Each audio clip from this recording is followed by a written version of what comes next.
Baik, Assalamualaikum warahmatullahi wabarakatuh. Perkenalkan, nama saya Robi Abdillah Malik dari kelas D7DA, grup 4, Pendidikan Karakter. Izinkan saya mempresentasikan hasil proyek grup 4 untuk memenuhi syarat ujian pendidikan karakter.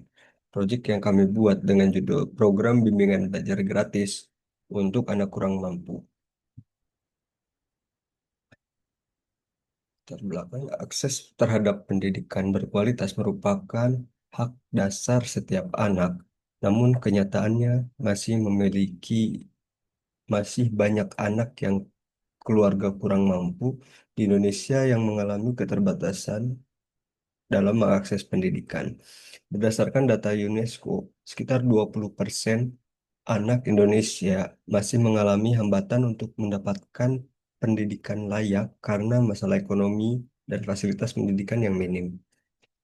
Fenomena ini menjadi perhatian serius karena pendidikan adalah kunci untuk masa depan yang lebih baik. Dalam konteks Pancasila, khususnya sila kedua, kemanusiaan yang adil dan beradab, dan sila kelima, keadilan sosial bagi seluruh rakyat Indonesia, sudah sepatutnya seluruh lapisan masyarakat memiliki akses yang sama dalam mendapatkan pendidikan.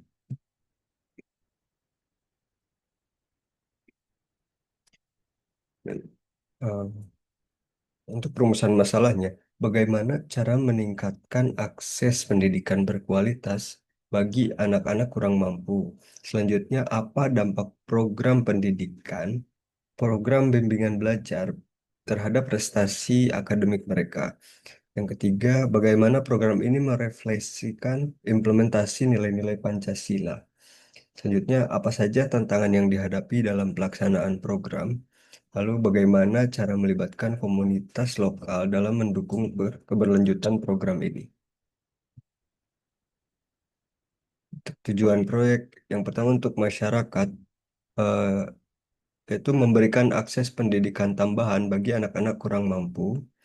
Selanjutnya mengurangi kesenjangan pendidikan, lalu meningkatkan kepedulian masyarakat terhadap pendidikan. Kemudian selanjutnya untuk mahasiswa, yang pertama, mengembangkan kemampuan berpikir kritis, kerja tim, dan empati sosial. Selanjutnya, menerapkan nilai-nilai Pancasila dalam aksi nyata. Lalu, selanjutnya, mendapat pengalaman langsung dalam kontribusi sosial melalui pendidikan. Selanjutnya, metode pelaksanaan proyek. Yang pertama ada observasi dan wawancara. Yang pertama, melakukan survei lapangan terhadap masyarakat kurang mampu mengenai pendidikan. Selanjutnya, melakukan wawancara dengan orang tua, guru, atau praktisi pendidikan. Untuk deskripsi pelaksanaan proyek, proyek dimulai dengan identifikasi kebutuhan belajar anak-anak dari keluarga kurang mampu melalui forum group discussion dan observasi. Diperoleh gambaran kendala yang mereka hadapi seperti keterbatasan akses internet dan buku pelajaran. Materi bimbingan dirancang sesuai dengan kurikulum dasar SD dan SMP.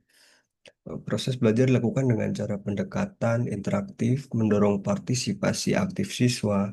Hasilnya anak-anak menjadi lebih percaya diri, aktif bertanya, dan menunjukkan peningkatan motivasi belajar.